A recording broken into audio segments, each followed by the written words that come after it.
Good morning, everyone. Welcome to another episode of Spilling Tea. I am your host, Tiffany Daniels. This morning, we delve into that horrible world that is the JRC once more. Once again, taking a look at some coverage that has been going on in regards to the overturn of the FDA ban. This one is coming from BusinessInsider.com. Now, the reason why I am so interested in how this is all being covered by mainstream media and blogs and what have you is these are the folks that are supposed to be getting the word out. These are the people who are supposed to be looking out for us. These are the people who put out their token awareness every godforsaken April for Autism Awareness Month.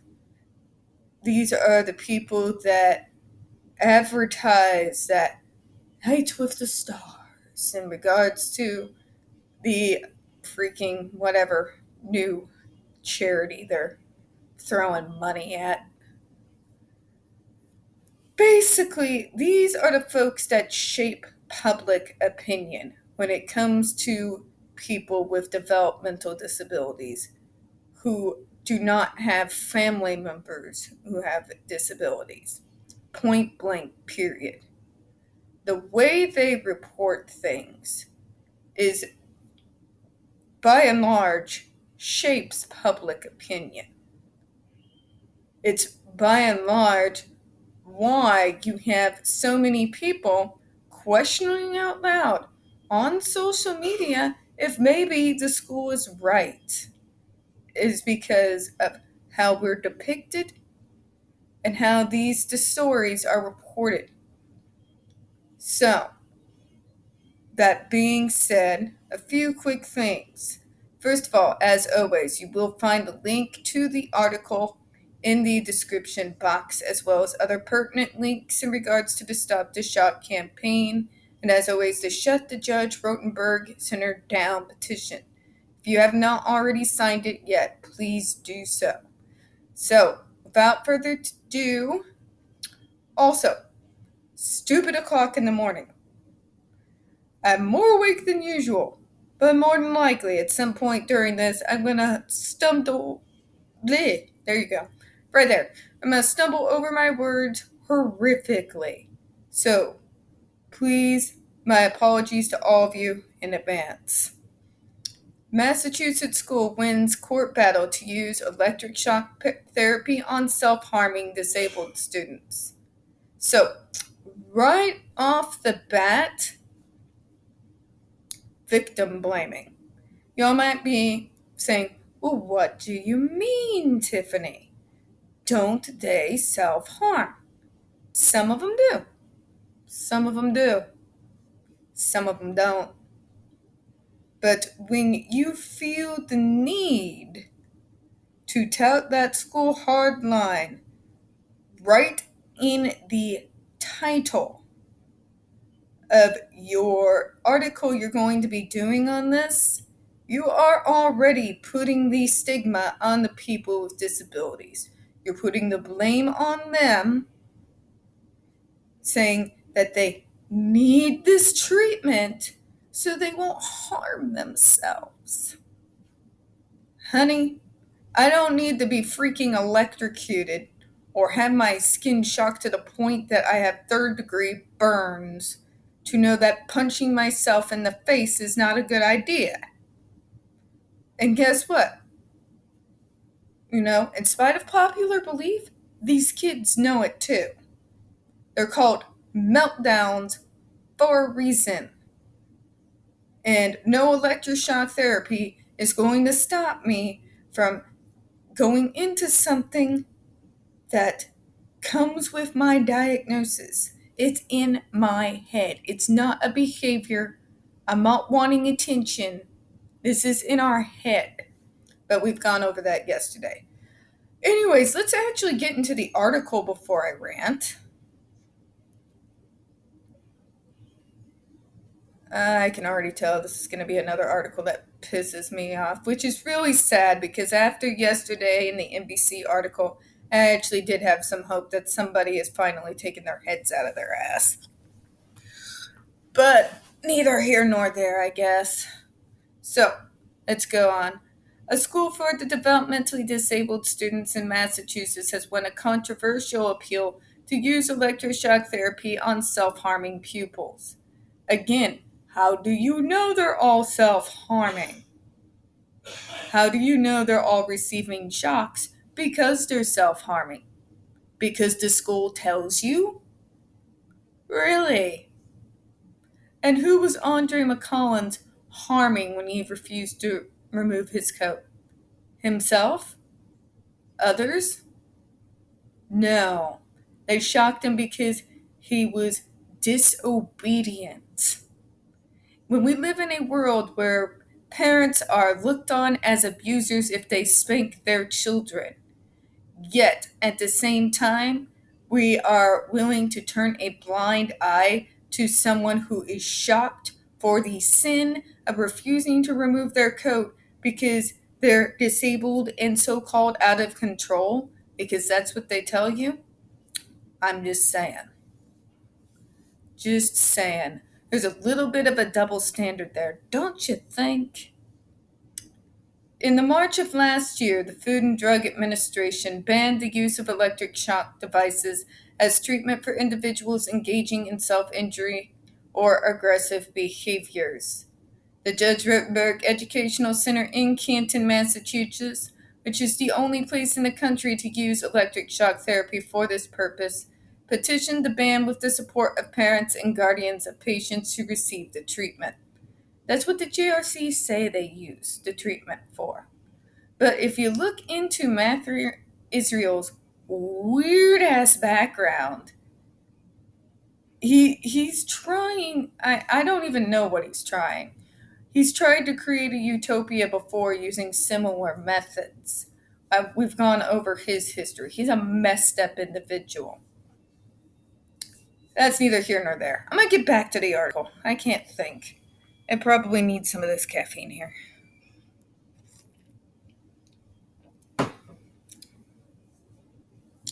This week, a federal appeals court overturned the ban, stating that it was a regulation of practice of medicine which is outside the FDA's area of authority.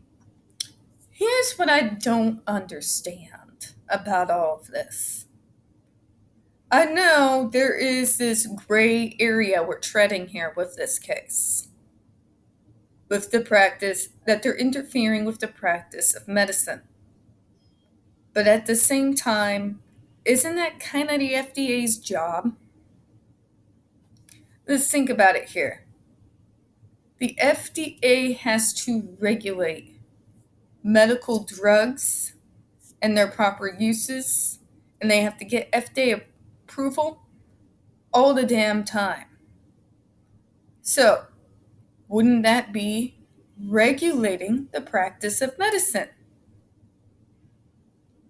Number 2, if it is a medical device made for treatment that has the risk of causing far more potential harm than it actually gives benefit, doesn't that hit within the area of the jurisdiction of the FDA, the same area of jurisdiction that gives them the ability to regulate the drugs that come onto the market,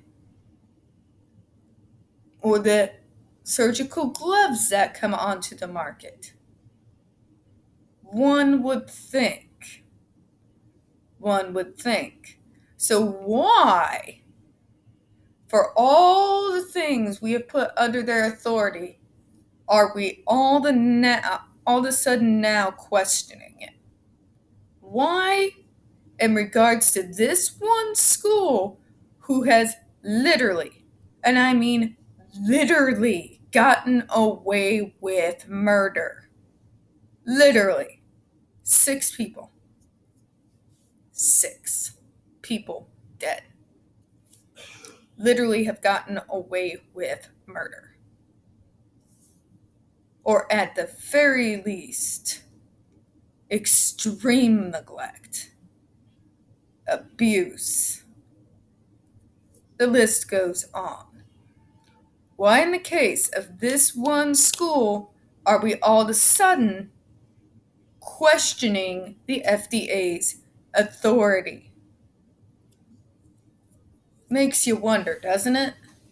Makes you wonder about what our country, what our politicians actually think about disabled kids, teenagers, and adults, doesn't it?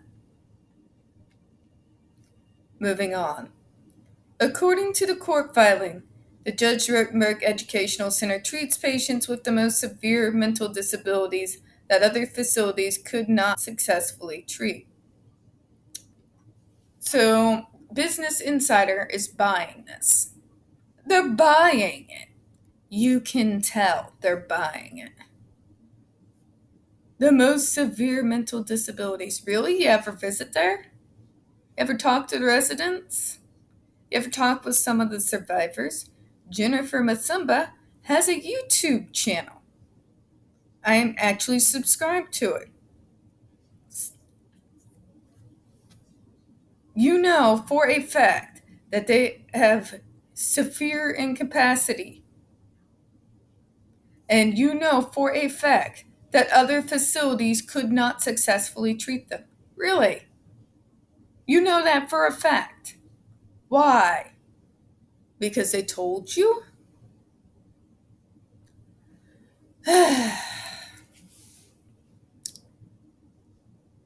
It describes common self-injurious behaviors among the center's patients, including headbanging and self-biting, which have been at times severe enough to cause self-inflicted brain trauma, broken bones, and even blindness. Again, you take the school's word for it. Now, am I saying that there aren't some that engage in this type of behavior? No. Guess what? My banging my head into the floor as a child was a thing. Even self-biting to a point, was a thing when I was in meltdown. Was that a reason to slam me on a table and traumatize me and torture me and dehumanize me in front of God and everyone? No. Also, by using this language, by focusing on all the things that this is wrong with the person, quote unquote, you're almost giving them permission to do it, if you think about it. But this is what they're like. They need this because they're hurting themselves. They're gonna hurt others. They need to be locked away and shocked. They need it. Really. I wonder if you would have the same point of view if criminals of war were hooked up on these. I highly doubt it. Liberal state like Massachusetts? Are you kidding me? But if you're disabled, more often than not, these people don't look at you as human. In fact, the founder of the ABA used to say that we weren't real people. We had the makings of human beings, but that inside we were really animals. So they had to work with the raw material in order to make us human. And this is the same mentality the JRC operates off of. Just saying. The center manufactures its own electric shock devices, which work by administering brief shocks through the electrodes attached to the skin of the patients. If they engage in self-harm, a shock is remotely administered and tried to discourage it. You're already wrong. You're already wrong. It's not just about self-injurious behavior when they use those shocks, you idiots. Do your research, my God. Those shocks are administered for any what they consider trigger behaviors. They're like, yeah, self-injury. No, sweetheart. Look into it. Do your research before you write a damn article, okay? Trigger behaviors can be as simple as repetitive eye blinking, as simple as standing up from the desk without permission. It can be simple as protesting when another student next to you is getting shocked and screaming. Then they got to shock you too. Anytime you disobey in any manner, anytime you don't do what they order you the minute that they order you to do it, you are shocked. Would you do that to a neurotypical child? No, of course not. You'd be horrified. But I guess it's okay with us, isn't it? After all, we're not really human, right? We don't deserve the same sort of courtesy as non-disabled children, now do we? God, I hate people. That's the message you send when you write bullshit articles like this. Just saying. The center of manufacturers is blah, blah, blah, blah, blah. If then approximately 20% of the center's patients are being treated with them at any given time. Bullshit, Karen. Why did they say 50% last time? You don't even follow the actual freaking words of the school itself. I can tell whose side you're on. In a statement following the ruling, the school said it was pleased to be able to continue this life-saving treatment of last resort. Life-saving my ass.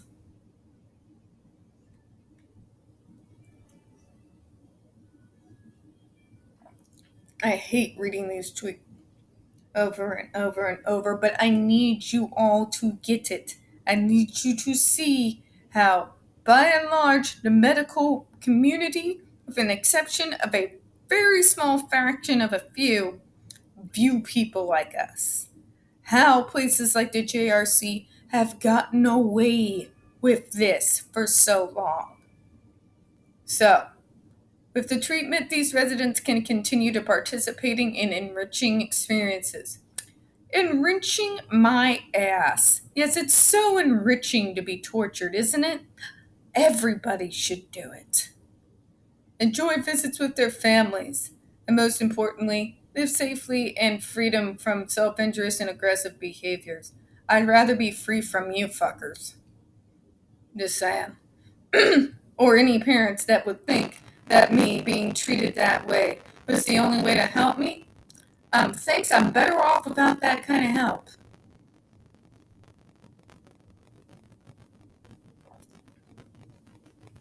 Oh god, at least they got this in here. I guess this is better than what most articles have been doing.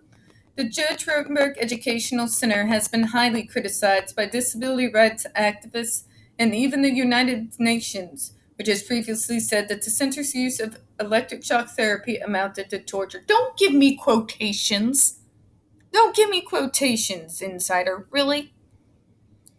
Really? You're going to watch that video of Andre McCullen screaming and begging for help and not call it torture. You're really going to say that the special rapporteur on torture, who specialize in that area, who's telling you it is torture, that they must be wrong? Really? The balls on these people. The president of the Disability Rights International, Lori Ahern, previously told The Guardian, the idea of using electric shocks to torture children has been recognized as unconscionable around the world. The U.S. government has got to respond to this and put a stop to it. Court documents stated that while the FDA had found little evidence for the device's long-term effectiveness in stopping self-harming, it did not have the legal authority to ban an otherwise legal device from a particular use. It's just still the stupidest thing I've ever heard. So, the D.C. Court Circuit is admitting that there is no long-term effectiveness to this treatment, admits that it's not going to do anything to actually treat anything. It's not going to do anything to stop it. And yet, you still let this happen. But it's still not their place. Really? Then tell me, what is their place? Just sad. Alright, folks, that covers everything for this morning. I have to go try and not vomit with the obvious prejudice against people like me from this article. As always, we don't get very many views on this channel, and the few that we do tend to get removed from time to time. So folks, please don't forget to hit that like button, hit subscribe. Don't forget to hit the comments. I do appreciate your time, and as always, we here at Smelling Tea hope you all have a good one. Bye-bye.